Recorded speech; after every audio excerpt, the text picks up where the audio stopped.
Hello everyone, कैसे हैं सभी लोग। तो आरपीएफ एसआई में आए हुए 10 सबसे बेस्ट सवाल की बात हम करने जा रहे हैं आज, जिनको लगाने का सबसे बेहतर टेक्निक क्या था एग्जाम में वो भी डिस्कस करेंगे हम लोग। और ये 10 सवाल ही हर एक शिफ्ट में आपको घूमते हुए नजर आएंगे, यानी बस डेटा चेंज होगा और कहीं ना कहीं हर एक शिफ्ट में आपको दिखाई देंगे। अलग अलग शिफ्ट में अलग अलग डेटा के साथ पूछा गया क्वेश्चन। इस बार आरपीएफ एसआई के पेपर का मैं थोड़ा सा अगर रिव्यू करूं तो पेपर का लेवल बड़ा ही कॉमन था। जैसा पहला दिन का सेट था वैसा ही दूसरा तीसरा सब का सब एक ही जैसे पेपर थे, सिर्फ थोड़े थोड़े डेटा अलग थे। और लगभग अगर एक कॉमन चीजों की बात करें तो उसमें तो कॉमन सबसे ये था कि पेपर लगभग 50% क्वेश्चन इजी थे और 50% क्वेश्चन में मॉडरेट था और कैलकुलेटिव था। लेकिन उनके लिए जो लोग बेसिक से क्वेश्चन को सॉल्व करते हैं, अगर आप एक एडवांस लेवल से सोचते हैं तो क्वेश्चन सारे के सारे इजी ही थे, कैलकुलेशन से आप बच सकते थे वहां पे। तो हम चेक करेंगे कि आज उन क्वेश्चनों को, जो क्वेश्चन अभी आगे वाले एग्जाम में रिपीट हो सकते हैं, जिस पैटर्न पे ये क्वेश्चन पूछे जा रहे हैं, तो कैसे इसको सॉल्व करेंगे। स्टार्ट करने से पहले मैं बता दूं, maths by DP sir official app है, जो मेरा एप्लीकेशन है, जो प्ले स्टोर पे आपको मिलता है। अगर आप यूथ बैच अगर अभी आप लेना चाहेंगे, जिसके अंदर में हम लोग यूथ बुक के क्वेश्चन को सॉल्व कर रहे हैं, आरआरबी एनटीपीसी का टारगेट है, ग्रुप डी का टारगेट है, और इस बैच की जो मिनिमम प्राइस अभी रखी गई है इस कोड को अप्लाई करने के बाद। इसके अलावा जिनको ग्रुप डी का टारगेट है तो इसमें तो सारा मैथ्स मिलेगा ही मिलेगा, ग्रुप डी के जितने भी प्रीवियस ईयर क्वेश्चन आए वो सारा का सारा मिलने वाला है। साथ में एनटीपीसी एलपीसी सारे के सारे क्वेश्चन मिलेंगे। और इसमें मैथ्स रीजनिंग और जीएस और साइंस सब कुछ है। एक मिनिमम प्राइस में आपको ये भी मिल रहा है। इसमें हम ग्रुप डी का सेट भी कराएंगे, जो आपके सेट आए हुए हैं, लेकिन अभी नहीं, थोड़ा दिन बाद हम लोग इसमें सेट भी स्टार्ट करेंगे इस वाले बैच के अंदर में। ये सीबीटी 1 सीबीटी 2 दोनों को कवर करने वाला बैच है। और स्टार्ट करते हैं आज की क्लास। जैसे क्वेश्चन बड़े दिखने में बड़े भारी भारी लगते हैं एग्जाम में, लेकिन इनका सोल्यूशन इन्हीं क्वेश्चन के अंदर छुपा होता है। आपका नजरिया सिर्फ बेहतर होना चाहिए। तो आगे से अगर ऐसा क्वेश्चन मिले तो आप इसमें समय बर्बाद नहीं करेंगे। मैक्सिमम लोग देखिए, आपका टारगेट होना चाहिए सबसे पहले ये देखना क्वेश्चन में पूछा क्या गया है।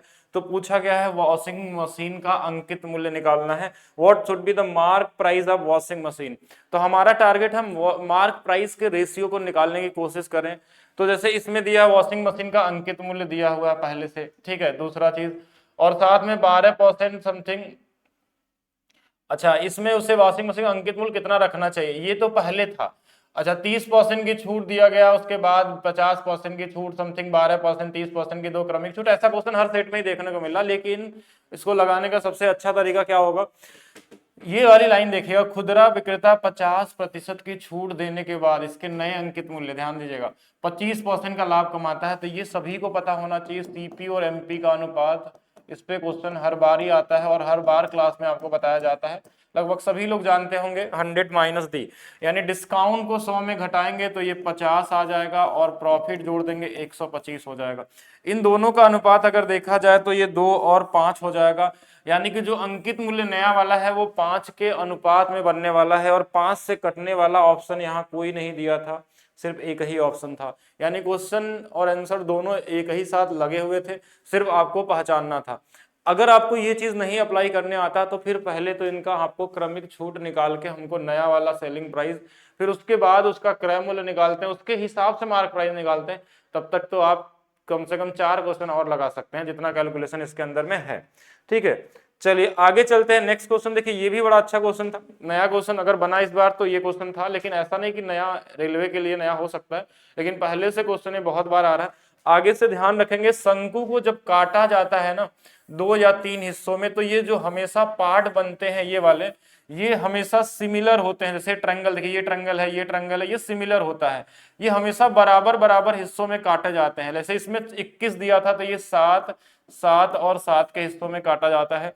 और इसके अलावा देखेंगे इनका भी अनुपात 1 2 3 के अनुपात में होता है। अगर ये 1 1 1 में है तो देखिए ये वाला 2 है, यहां से यहां तक 2, ये वाला 3, ये अनुपात फिक्स है 1 2 3 का। इसकी वैल्यू दिया था 12, तो 1 यूनिट की वैल्यू यहाँ पे कितनी आ जाएगी, 4। देखिए ये 7 है, ये 4 है, तो ये पाइथागोरस से रूट में 65 आ जाएगा।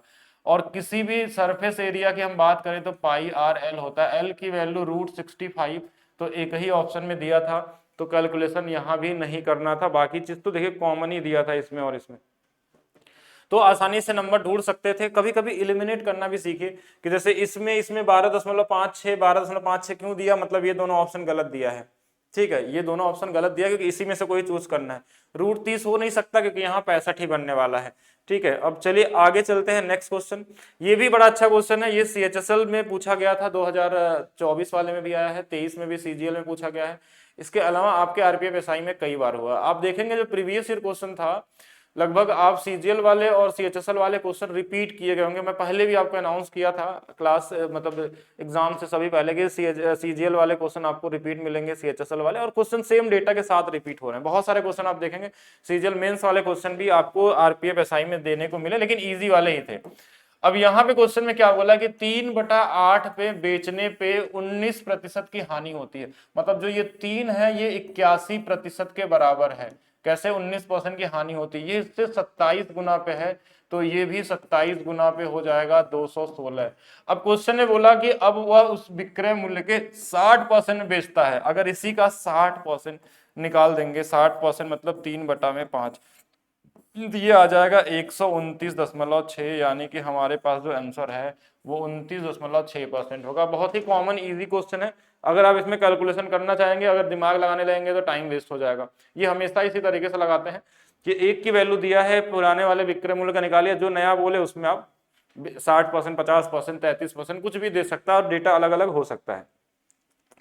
एक ये भी क्वेश्चन आपके एग्जाम में पूछा गया था, ये बड़ा फेवरेट क्वेश्चन है आपका सभी एग्जाम के लिए, कि पूछा ही जाता है ये 100 माइनस डिस्काउंट 100 प्लस प्रॉफिट। अंकित मूल्य दिया होगा, छूट देने के बाद भी लाभ हो रहा, छूट 39 का मतलब 61 और 22 यानी कि 122, ये 1:2 का अनुपात है, 2 बराबर 492 तो 1 बराबर 246। ठीक है, ये कॉमन क्वेश्चन, ये लगभग हर सेट में मिल जाता है, इसलिए यहाँ पे दिया गया है आपको। चलिए नेक्स्ट क्वेश्चन देखते हैं। 8 अंकीय संख्या को 8 से विभाज्य करने के लिए x का न्यूनतम मान क्या होगा। तो सबसे पहला चीज, एक चीज समझना, आपको सबसे ध्यान से एक चीज समझना है कि अगर ये x और 1 और 6 दिया हुआ, ये नंबर अगर 8 से कट रहा है, पहला चीज देखिए 8 की डिविजिबिलिटी का नया वाला रूल आपको पता होना चाहिए। अगर ये नंबर 8 से कट रहा है, इसका मतलब ये जरूर सम संख्या होना चाहिए। क्या होना चाहिए? Even number. अगर ये ऑड नंबर होता ना तो ये 8 से नहीं कटता, पहला चीज, और उसके बाद यहाँ पे 4 घटाने पे 8 से कटता है, यानी यहाँ पे इवन नंबर होगा। एक ही ऑप्शन है, हमको कुछ नहीं करना, ऐसा नहीं कि पूरे में हम भाग देके चेक करें, इसमें टाइम वेस्ट नहीं करना एग्जाम में। तो आप ध्यान से समझिएगा, कभी भी 8 की डिविजिबिलिटी में 3 डिजिट नहीं, 2 ही डिजिट में ही भाग देते हैं हम लोग। अगर ये वाला सम संख्या है तो ये सीधा कटना चाहिए। अगर ये विषम संख्या होता तो इसमें 4 घटा लेंगे, जैसे 4 घटाएंगे तो 16 में से 4 जाएगा 12, 12 कटता है क्या?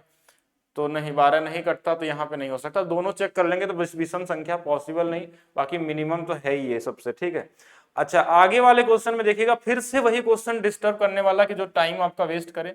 दुकानदार अंकित मूल्य पे इतना और इतना प्रतिशत की क्रमिक छूट देके बेचता है, छूट नहीं देता तो 25% का लाभ होता, क्रय मूल्य ज्ञात करें। एक चीज ध्यान से समझिएगा, यहां से छूट नहीं देता तो 25% का लाभ होता।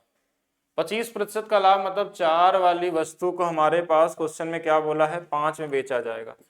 4 वाली वस्तु को 5 बेचा जाएगा, मतलब 4 से कटने वाला नंबर चाहिए इसको, 4 से कटने वाला। क्रय मूल्य तो 4 से कटने वाला एक ही ऑप्शन है। और दूसरा अगर देखा जाए तो अच्छा ये भी नंबर कट सकता है ना हमारे पास। तो एक बार और चीजें समझ लेते हैं कि अगर ये ऐसे हो रहा है तो हम एक चीज थोड़ा सा रेशियो और बढ़ा लेते हैं और देखते हैं दोनों में से कौन सा हो सकता है। मतलब ये 2 ऑप्शन तो यहाँ पे गलत हो गए। अब हम दूसरा बात कर लेते हैं यहाँ पे कि अगर हमारे पास 5 भी होता है, क्रय मूल्य ज्ञात कीजिए वस्तु का, और अंकित मूल्य, वस्तु के अंकित मूल्य पे अगर मैं 100 से भी लगाता हूँ, 100 से अगर 84 मतलब 16, 16 का कितना 56%, ये हमारे पास सेलिंग प्राइस होगा, ये मार्क प्राइस होगा। और इसके अलावा क्वेश्चन में क्या बोला है कि वस्तु छूट नहीं दी जाती तो 25% का लाभ होता। छूट नहीं दी जाती यानी कि 4 वाली वस्तु ये 5 के बराबर होती, यानी ये 80 हो जाता। अब 80 से चेक करेंगे तो देखिए लास्ट में 0 नहीं आ रहा, मतलब ये वाला गलत हो गया, यही सही होगा। ठीक है, थोड़ा सा हमने बस रेशियो को बैलेंस कर दिया। बाकी सॉल्व भी करना चाहे तो इसकी वैल्यू हमारे पास दिया था, इसकी वैल्यू हम निकालते तो भी आंसर हमारे पास मिलता ही मिलता, कॉमन चीज था। लेकिन हाँ, अगर उसके मल्टीप्लीकेशन से देखेंगे तो यही वाला आंसर हो जाएगा। एक और क्वेश्चन देखिएगा, ये बड़ा इजी सा क्वेश्चन है। 111 के पावर 2024 और इसमें भाग दिया गया 112 से। अगर हम सिर्फ इसमें भाग दें तो ये वाली वैल्यू कितनी आ जाएगी, -1, क्योंकि इससे ये छोटा है। तो इसके पावर में अगर सम संख्या है तो ऊपर वाली वैल्यू हमेशा 1 ही रह जाएगी, और जब ऊपर में वैल्यू छोटी होती है तो वही रिमाइंडर हो जाता है। अगर इस वाले नंबर से ऊपर में वैल्यू छोटा है, कुछ भी हो, 110 भी रहता तो 110 रिमाइंडर होता, 111 यहाँ ऊपर आता तो भी रिमाइंडर होता। ठीक है, तो ये चीजें हमने क्या किया कि इसको छोटा बना के हमने माइनस में लिख किया, और माइनस के साथ ये हमारे पास क्या हो गया, सम संख्या था, इसलिए ये माइनस प्लस हो गया। अगर ये माइनस में आता तो इसमें इसको घटा के रिमाइंडर बताते हैं, यानी 111 आंसर हो जाता आपका। चलिए नेक्स्ट, ये बड़ा फेवरेट क्वेश्चन है इस बार का आरपीएफ एसआई का, कि हर सेट में इस पे ऐसा क्वेश्चन दिया गया है, लगभग अगर देखा जाए तो सभी सेट में मिला के आधा सेट से ज्यादा सेट में आपको ये क्वेश्चन मिलेगा। लेकिन ऐसे क्वेश्चनों में स्टूडेंट एग्जाम में क्या हो जा रहे हैं, ट्रैप हो जा रहे हैं और अपना टाइम बर्बाद कर दे रहे हैं 4-4 क्वेश्चन का। कैसे करते हैं ऐसे क्वेश्चनों को, देखिए पहला चीज तो इसमें ये चीज देता है कि पहला दे रहा क्वेश्चन में 1 जनवरी को लगाया गया है, मान लीजिए 1 जनवरी को, पहले क्वेश्चन को समझिएगा, 1924 रुपए। फिर 1 जुलाई को भी लगाया गया है, 1 जुलाई को भी 1924 रुपए लगाया गया है। इस वाले के लिए तो 1 साल हो जा रहा है और इस वाले के लिए 6 महीना हो रहा है, यानी कि पहला जो ब्याज लगेगा इस पे 1 साल का ब्याज मिलेगा, दूसरा वाले का 6 महीने का ब्याज। अर्धवार्षिक है, अर्धवार्षिक का मतलब इस 1 साल वाले के लिए 2 साल ब्याज मिलेगा, और इसका तो 6 महीना है तो इसका तो 1 ही साल मिलने वाला है। रेट 8.8 दिया है, अर्धवार्षिक का मतलब हो जाएगा इसका आधा 4.4। अब देखिए यहाँ 2 बार मिलने वाला, यहाँ 1 बार, यानी 3 बार। अगर हम सिंपल इंटरेस्ट निकालते हैं, छोड़ दीजिए बस सिंपल इंटरेस्ट, तो 13.2%, इससे थोड़ा ज्यादा आएगा, इससे थोड़ा क्या आएगा, ज्यादा आएगा, क्योंकि देखिए अगर इतना छोटा नंबर है तो थोड़ा ज्यादा बढ़ जाएगा। जैसे 4 की बात करेंगे तो 4 में सिंपल इंटरेस्ट कितना आएगा, 4 4 8, और कंपाउंड आएगा 8.16, यानी 0.16% ज्यादा, मतलब 1% से भी कम है। तो यहाँ पे अगर आप पूरा बेसिक सोल्यूशन लगाने जाएंगे तो ट्रैप हो जाएंगे एग्जाम में, क्योंकि ऐसा नंबर ही नहीं दिया कि आपसे आसानी से कटे। तो अब हम क्या किए, इतना ही परसेंट बस निकाल देंगे, इतना परसेंट निकाल देंगे हम लोग किसका, जो डेटा हमारे पास दिया है। 3 बार तो हो ही गया, देखिए 2 बार 1 का 1 का 1, और कितना हमारे पास 1924 का, ये लगभग आपका 253 के आसपास आ जाएगा। अब देखिए यहां से थोड़ा ज्यादा देखें तो सिर्फ यही वाला है, क्योंकि ज्यादा आएगा कम नहीं आएगा, तो ये कम वाले तो पॉसिबल ही नहीं है, और ये बहुत ज्यादा वाला भी पॉसिबल नहीं है। तो अप्रोक्स से ही ये काम होने वाला है, पूरा एग्जैक्ट कैलकुलेशन करने जाएंगे तो फिर तो बनाना मुश्किल हो जाएगा। ऐसा नहीं कि नहीं बना सकते, बना तो सकते हैं आप एग्जैक्ट करके। पता चला कि आप 5 क्वेश्चन उसमें बर्बाद कर दिए अपना, बाकी क्वेश्चन इस एक क्वेश्चन को बनाने के लिए। ठीक है, नेक्स्ट क्वेश्चन देखिएगा, एक मूलधन जब प्रतिवर्ष 20, देखिए ये भी हर सेट में देख रहा था क्वेश्चन, 20% साधारण ब्याज, यानी 20% को हम फ्रैक्शन में क्या लिखते हैं, 1/5, यानी ये प्रिंसिपल है और ये सिंपल इंटरेस्ट होता है। बोला निवेश किया जाता 3 वर्ष बाद उसका मिश्रधन, मिश्रधन क्या होता है, देखिए 1 रुपए का ब्याज मिलेगा तो 3 वर्ष में कितना मिल जाएगा, 3 रुपए, तो इसका अमाउंट कितना हो जाएगा, 5, और 3 कितना हो जाएगा, 8। अच्छा, फिर क्वेश्चन में बोला 2 वर्ष में समान दर पे मूलधन पे साधारण ब्याज, साधारण ब्याज 1 रुपए है, और 2 वर्ष का बोलेंगे तो बोलेंगे चलिए 1 1 2 रुपया हो जाएगा। अनुपात इनका 4 और 1 आ गया, 4 बराबर दिया है 2400, तो 1 बराबर कितना हो जाएगा, 600 हो जाएगा, ये आंसर हो जाएगा। ये बड़ा अच्छा क्वेश्चन है और इजी तरीके से पूछा गया आपके क्वेश्चन में। एक और क्वेश्चन देखेंगे, ये भी हर सेट में क्वेश्चन दिखाई दे रहा है अलग अलग डेटा के साथ, बड़ा अच्छा क्वेश्चन होते हैं ये भी। और एक वीडियो आपका डाला गया है डिसऑनेस्ट शॉपकीपर का, आप अगर उस वीडियो को देख लेते हैं तो कोई भी क्वेश्चन इस पे बना हो, कोई भी क्वेश्चन मतलब आने वाला या आया हो, सारे क्वेश्चन बना लेंगे आप उसको, वो प्री हो, मेंस हो, रेलवे हो, किसी भी एग्जाम का हो, आपको हर एक टाइप का क्वेश्चन उसमें दिया गया है। ठीक है, 25% के हानि बेचता है, यानी ये बोल रहा है कि जो सीपी और एसपी हमारा है, 4 वाले सामान को 3 में बेचते हैं, 1/4 है तो। अच्छा, दूसरा 55% कम, यानी कि 100 ग्राम है तो 45 ग्राम देता, तो हमेशा इसका उल्टा लिखते हैं, यहाँ पे उल्टा लिखते हैं, क्योंकि ये प्राइस में बदल जाएगा। 4 से ये 25 बार में, 3 से ये 15 बार में, 5 से ये 3 बार में, 5 से 5, देखिए ये कितना हो जाएगा, 2 रुपए का लाभ हो रहा है 3 पे, यानी 66.66% या 66 होल 2/3%।